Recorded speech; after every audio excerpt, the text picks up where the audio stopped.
إن الحمد لله نحمده ونستعينه ونستغفره ونعوذ بالله من شرور أنفسنا ومن سيئات أعمالنا من يهده الله فلا مضل له ومن يضلله فلا هادي له ونشهد أن لا إله إلا الله وحده لا شريك له ونشهد أن محمدا عبده ورسوله رب اشرح لي صدري ويسر لي أمري واحلل عقدة من لساني يفقه قولي رب زدني علما رب زدني علما رب زدني علما اللهم فقهنا في الدين اللهم فقهنا في الدين اللهم فقهنا في الدين اللهم انفعنا بما علمتنا وعلمنا ما ينفعنا وزدنا علما اللهم إنا نسألك علما نافعا ورزقا طيبا وعملا متقبلا اللهم أرنا الحق حقا وارزقنا اتباعه وأرنا الباطل باطلا وارزقنا اجتنابه يا حي يا قيوم برحمتك نستغيث يا حي يا قيوم برحمتك نستغيث يا حي يا قيوم برحمتك نستغيث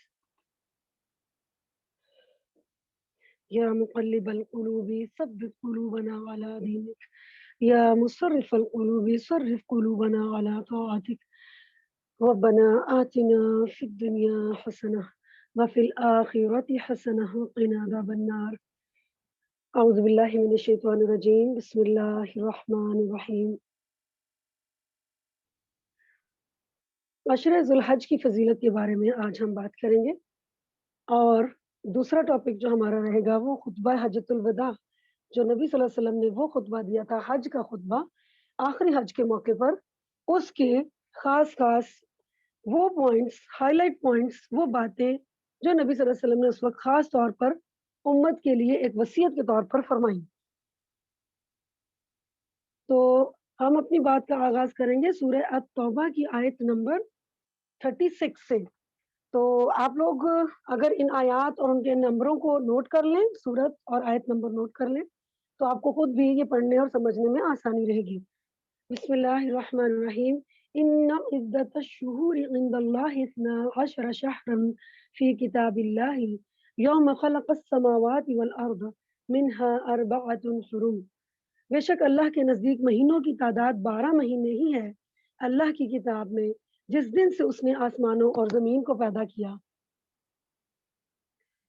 ان میں سے 4 مہینے حرمت والے ہیں، حرمت والے مہینے. ذالک الدین القیم، یہی ہے درست دین.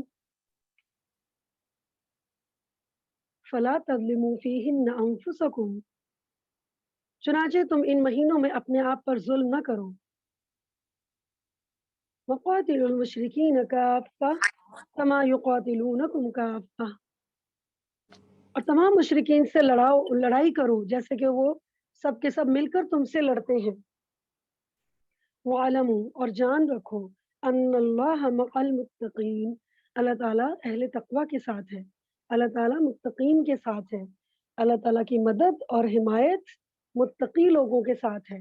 اور متقی کون ہوتے ہیں؟ جو اللہ کے ڈر سے گناہوں کو چھوڑ دینے والے لوگ ہوتے ہیں.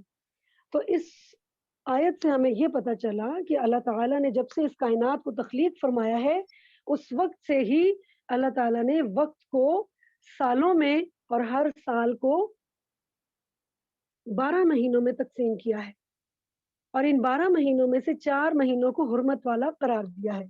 اور یہ حرمت والے مہینے جو کہ ذی-قعدہ، ذی الحج اور محرم، اسلامی سال کے اسلامی کیلنڈر کے آخری 2 مہینے ذی-قعدہ اور ذی الحج، ذی-قعدہ اور ذی الحج، اور پہلا مہینہ محرم.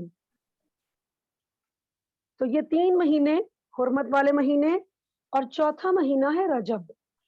اور اہل عرب کے اندر یہ تسلیم کیا گیا تھا کہ ان 4 مہینوں میں اگر کوئی جنگ، کوئی لڑائی ہو رہی ہوتی تھی، جنگ جاری ہوتی تھی، تو جیسے ہی ذی-قعدہ کا چاند نظر آ جاتا تھا تو وہ لڑائی وہیں پر روک دی جاتی تھی، وہ لڑائی وہیں پر بند کر دی جاتی تھی. اس کی وجہ یہ حرمت والے مہینے تھے. اللہ تعالیٰ نے ان 4 مہینوں کو کیوں حرمت والا بنایا, کیوں محترم بنایا, ان کو باقی مہینوں سے الگ کیوں بیان کیا؟ اس لیے کہ جب سے یہ زمین بنی ہے, جب سے یہ آسمان بنا ہے, اس زمین پر اللہ نے اپنا گھر بیت اللہ بنایا ہے, اور اس گھر کا حج اور عمرہ بہت شروع سے ہی ہوتا ہے, کیا جاتا ہے. تو اللہ تعالیٰ نے اپنے گھر اور اس کی جو مکہ کی جو حدود ہیں ان کو محترم بنانے کے لیے, اور وہاں تک حج اور عمرے کے قافلوں کو امن اور امان کے ساتھ پہنچنے اور وہاں سے واپس جا کر اپنے گھروں تک پہنچنے کے لیے اس راستے کو مامون کیا, یعنی پرامن بنایا. اور وہ لوگ جو اہل عرب جن کا کام بھی لوٹ مار ہی تھا, ان کو بھی منع کر دیا گیا کہ یہ قافلے جو حاجیوں کے ہیں, حج اور عمرے کے قافلے, تم ان پر حملہ نہیں کر سکتے.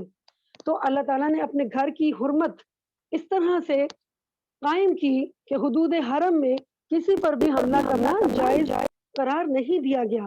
اسی لیے ان 4 مہینوں کو حرمت والا قرار دیا گیا کہ جو بھی حج کے قافلے آئیں گے وہ ذی القعدہ میں اپنے گھروں سے نکلیں گے, اپنے ملکوں سے نکلیں گے, ذی الحج میں حج کریں گے, اور حج کرنے کے بعد وہ محرم تک اپنے گھروں تک واپس لوٹیں گے. تو قافلوں کے, حاجیوں کے قافلوں کے آنے اور جانے کے لیے پرامن راستہ میسر آ سکے, اللہ تعالیٰ نے یہ انتظام کیا.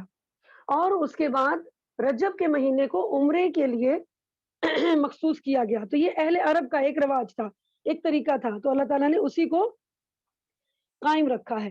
تو لہٰذا ان مہینوں کے دوران اپنے نفسوں پر ظلم مت کرو, یعنی کوئی بھی گناہ جو ہم کرتے ہیں وہ ہم اپنے اوپر ہی ظلم کرتے ہیں. کوئی بھی نافرمانی کا کام جس میں اللہ کی نافرمانی ہوتی ہو, اللہ کے رسول صلی اللہ علیہ وسلم کی نافرمانی ہوتی ہو, وہ گناہ کا کام ہے. اور ہر گناہ کس کو نقصان پہنچا رہا ہے؟ گناہ کرنے والے کے اپنے نفس کو, کیونکہ اس گناہ کا جو عذاب یا وبال ہوگا وہ اس نفس کو خود ہی بھگتنا ہے. تو اس لیے کوئی بھی غلطی, کوئی بھی گناہ, کوئی بھی اللہ کی اور رسول صلی اللہ علیہ وسلم کی نافرمانی, یہ دراصل اپنے ہی نفس پر ایک ظلم ہے, اپنے آپ کو عذاب کا مستحق قرار دینے کے برابر ہے. تو اس لیے اللہ تعالیٰ نے کہا کہ گناہ کرنا تو سال کے ہر مہینے کے ہر دن کے ہر لمحے میں غلط ہے, لیکن جس طرح کچھ دن, کچھ لمحے, کچھ خاص مواقع ہوتے ہیں جس میں نیکیوں کا اجر زیادہ بڑھ جاتا ہے, اسی طرح گناہوں کا بھی وبال اور عذاب کچھ خاص دنوں میں زیادہ ہو جاتا ہے. تو اس لیے ان دنوں میں خاص طور پر گناہوں سے بچو اور مشرکین سے جنگ کرو جیسے انہوں نے تم سے جنگ کی, یعنی متحد ہو کر مل کر مشرکین کے خلاف قتال کرو اور ان کا صفایا کرو, اس لیے کہ حدود حرم کو مشرکین سے پاک کرنا تھا, اس لیے ایسا فرمایا. اور اللہ تعالیٰ تو انہی لوگوں کا ساتھ دیتے ہیں جو متقی لوگ ہوتے ہیں, جو اہل تقوی ہیں. تو اس آیت سے ہمیں بہت ساری معلومات ملی کہ اللہ تعالیٰ نے سال کو 12 مہینوں میں تقسیم کیا ہے, ان میں سے 4 مہینے حرمت والے ہیں. اب ہم دیکھتے ہیں کہ پچھلی امتوں میں, پچھلے نبیوں کی جو ادوار ہم دیکھتے ہیں, ان کی امتوں کے حال احوال دیکھتے ہیں. جیسے حضرت نوح علیہ السلام کے بارے میں قرآن پاک میں آتا ہے کہ انہوں نے اپنی قوم کو 950 سال تبلیغ کی. تو اگر انہوں نے 950 سال تبلیغ کی تو ان کی عمر ظاہر بات ہے کہ 1000 سال سے زیادہ ہی ہوگی. تو پچھلے دور میں پچھلی امتوں کی عمر بہت طویل ہوتی تھی, لیکن امت مسلمہ کی عمر گزشتہ امتوں کی نسبت بہت ہی مختصر ہے. 100 سال بھی بہت کم لوگ پہنچتے ہیں. لہٰذا اس امت کو خاص دنوں اور خاص راتوں میں کچھ خاص عبادات کا حکم دے کر اللہ تعالیٰ نے انہیں کئی گنا زیادہ اجر حاصل کرنے کا موقع فراہم کیا ہے. مثلا ہم دیکھتے ہیں کہ رمضان المبارک میں کوئی بھی نیکی اس کا اجر 70 گنا زیادہ ہو جاتا ہے. نوافل کا اجر فرض کے برابر, فرض کا اجر کئی گنا زیادہ بڑھا دیا جاتا ہے. اسی طرح لیلۃ القدر میں نیکیوں کا اجر کئی گنا زیادہ بڑھ جاتا ہے. پھر اسی طرح عشرہ ذو الحج بھی انہی ایام میں سے ہے جن میں نیکیوں کا اجر کئی گنا زیادہ بڑھا دیا جاتا ہے اور خاص عبادات کا حکم دیا گیا. اسی طرح محرم کے دنوں میں, یوم عاشورہ کے دن میں, اور اسی طرح باقی کے حرمت والے مہینوں میں. تو یہ اب ہم دیکھتے ہیں کہ اس کے علاوہ اللہ تعالیٰ نے قرآن پاک میں اور نبی صلی اللہ علیہ وسلم نے اپنی سنت میں, احادیث میں ان عشرہ ذو الحج یعنی ذی الحج کے